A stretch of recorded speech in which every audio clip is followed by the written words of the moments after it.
Good evening, everyone. I'm just doing this story this evening as an informational piece, and this is the first of many that I will be doing. This is concerning the Indiana Department of Corrections and how they have handled the response to the COVID-19. And what they have done so far to this point. So Governor Holcomb, he issued a shelter in place for the state of Indiana on March the 25th of 2020. And right here you will see Governor Holcomb. Sorry, it's a little blurry, but right there, Governor Holcomb. And then you'll see that we had a death at Westville Correctional Facility.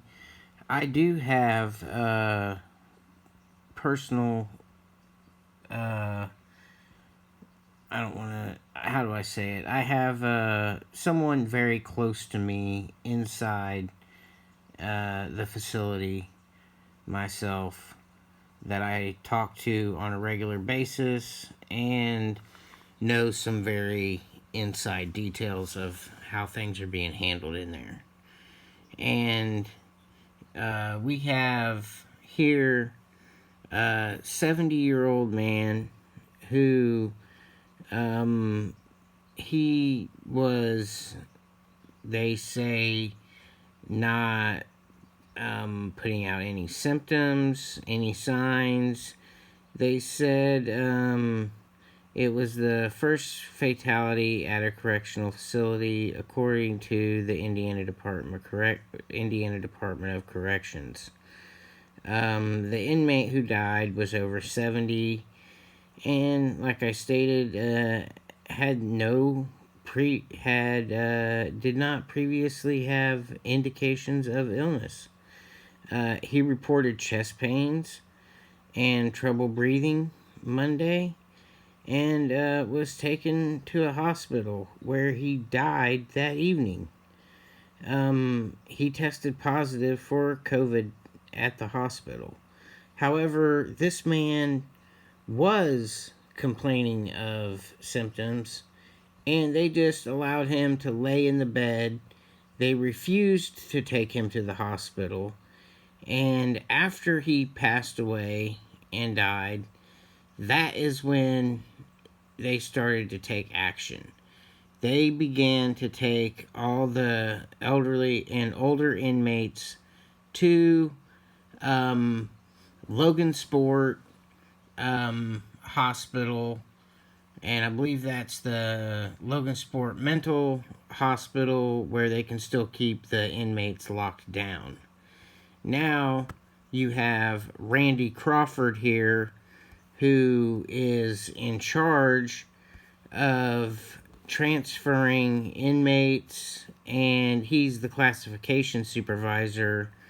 And today I took it upon myself to call not Randy Crawford. I actually called Governor Holcomb's office. And I wanted to speak to the governor, and I wanted to know if the governor was aware that after he issued his shelter in place, that Randy Crawford continued to transfer inmates from facility to facility. Why would he do that? I do not know. That's the question of the day.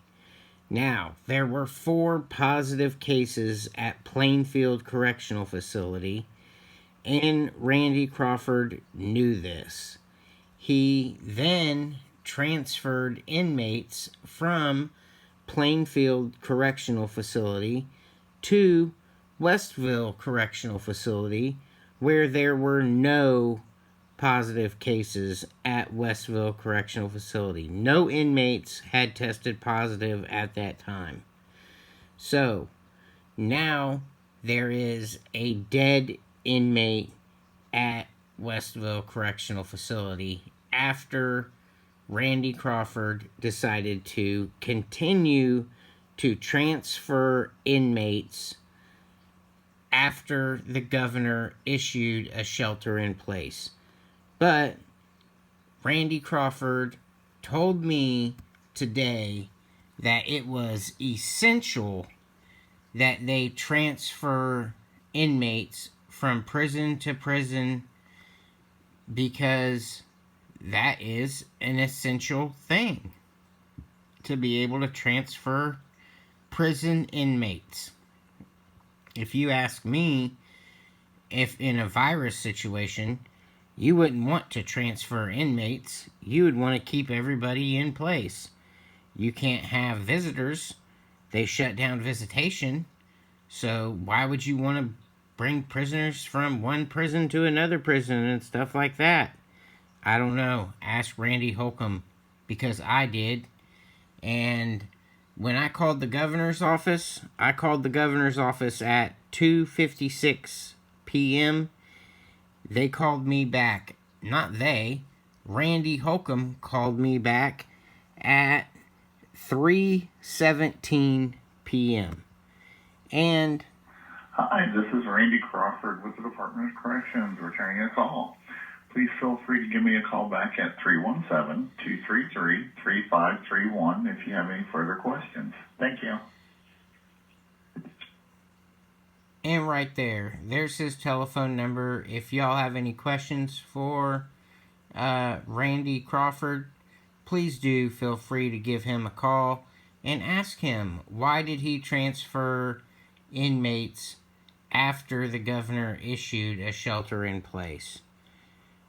And thank you for your time, and y'all have a blessed day.